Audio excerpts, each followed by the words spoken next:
That's rough.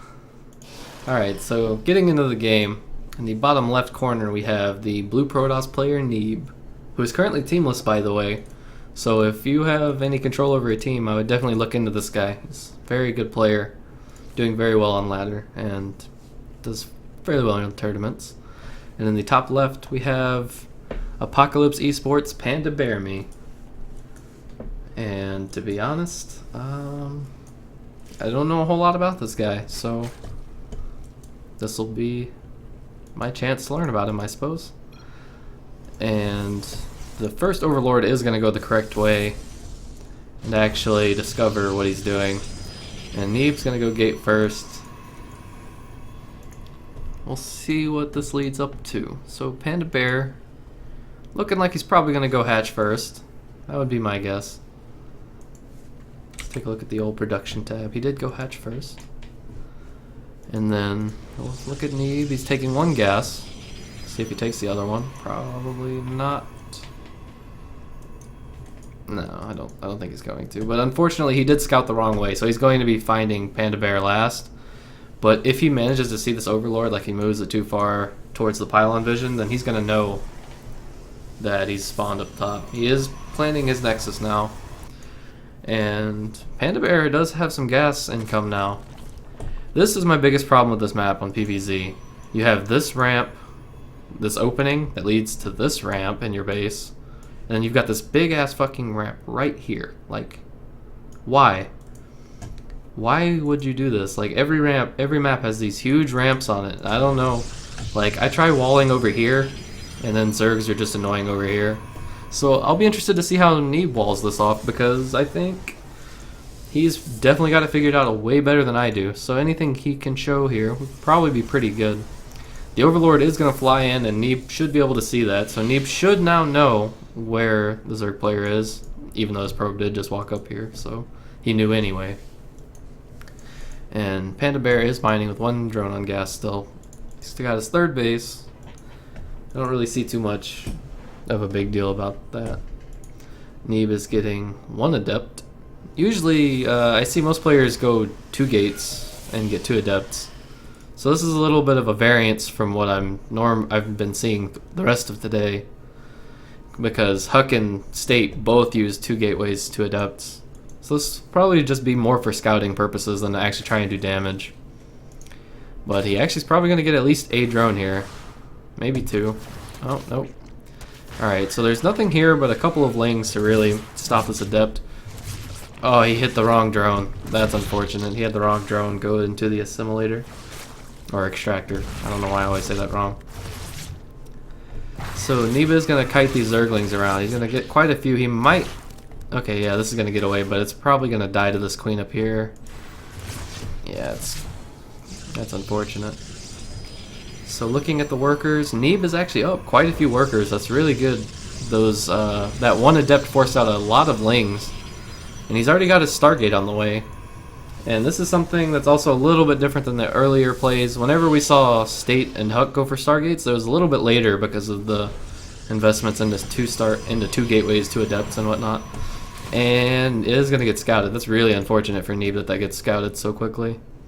There's an Overlord sitting up here that the Stalker might go find after this. Zergling was tapping that probe, but the probe gets out just fine.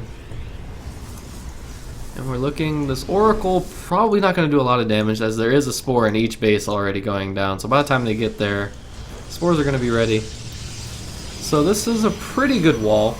Having these, oh man, these lings are going to be a little bit annoying here.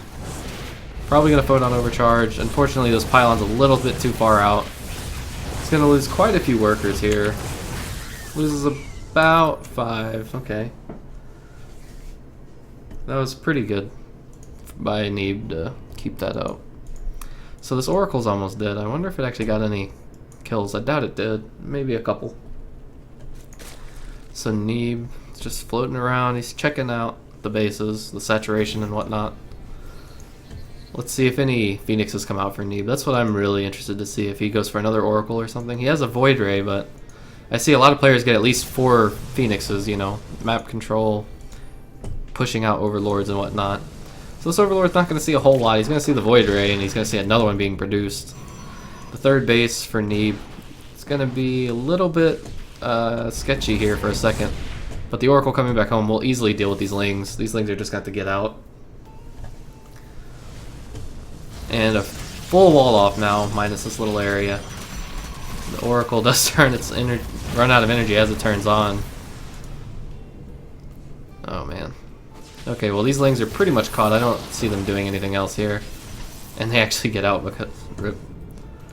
Alright, so it does look like Neeb's going to go for some sort of Void Ray composition. This will be very interesting. And from watching his stream, I watch him, Nanewa, and Puck quite often, and Void Rays are something I see thrown in every now and again, but I don't really see a comp based around them too often. But maybe State's gonna, or Neeb's gonna show me something I haven't seen yet. Let's see this. Okay, the Void Rays are coming back. I was about to say, I don't know why they're flying over there for. I don't really think there's much they can do. PandaBear is taking his fourth base already. Lurker. He had two Lurker Dens morphing in. That was almost a bad call on his part. So he's got the Lurker Den and the Hydralisk upgrade coming in, which is going to make these Void Rays a little bit useless, depending on how many Hydras to Lurkers he makes. He's got a Void Ray out here just kind of poking these Zerglings. Alright, so these Zerglings are going to see this little army moving out here. Not sure what Neeb is really going to do with this. Blink is about halfway done, so I don't really think he's going to do too much until Blink is done. And a couple more Stalkers being warped in. He's actually got the Void Rays targeting the gas, and considering what PandaBear's trying to do, these gas geysers are actually really important. The Void Rays are just going to get out now. Putting down a trap. Those are pretty good. I like the way they work versus Zerg. Unfortunately, the only time I don't is whenever a random Ling runs over it and sets it off. That's usually pretty annoying. Let's see what... Oh man, there's a big attack going down in the main. And Neeb's holding it off pretty well, actually. Let's see how many workers he's lost. He's lost about 16, so that's kind of rough. But he's still got pretty good saturation across all of his bases. Now he's attacking in. These Hydras are just melting away. Let's see here. I think Neeb's going to be able to push in. The drones are pulled. He's going to have to be careful now. Let's see what he's warping in. Warping in Stalkers. I almost kind of wish that those were Adepts instead of Stalkers coming in. Because I think the Adepts would be able to handle the Hydras and the... Well, he probably doesn't have the upgrade yet, so they might not be as good. But I would like to see him get the Resonating Glaives upgrade, and I think that would be really good against what it is that Panda has, because they would deal extra damage to the Hydras and to the Lings. He could actually knock down those rocks and be really annoying. Oh man, he's going to lose all three of those sentries. Or he actually saved them with that blink. Whenever he blinked, it displaced the Lings a little bit. And really good force fields, keeping the rest of that army out. So he's going to chase down these Hydras. He's probably going to get this base for free. I don't really see any way that Panda's going to be able to stop this. And if he tries to, he might actually lose this bit of army he's got. This hatchery is going to... Oh, he's going to pull back. He's in a pretty good position to blink away, so I don't... Oh man, that is a ton of Hydras though. But Neeb's blinks are pretty good, so it's going to force the Zerg to back off for now. And the Blink Stalker war is going to keep going. As long as Neeb stays on top of his blinks, he should be in a pretty good position versus these Hydras. So as you can see, more reinforcements are coming in, so this Hydra army is sandwiched. But there are a bunch of Lings sitting on top of the Stalkers on the right, but Neeb is going to clean this up. Neeb's a little bit down in supply, but I think the Stalker army is going to be a little bit too much. And GG is called. Neeb takes game number 1.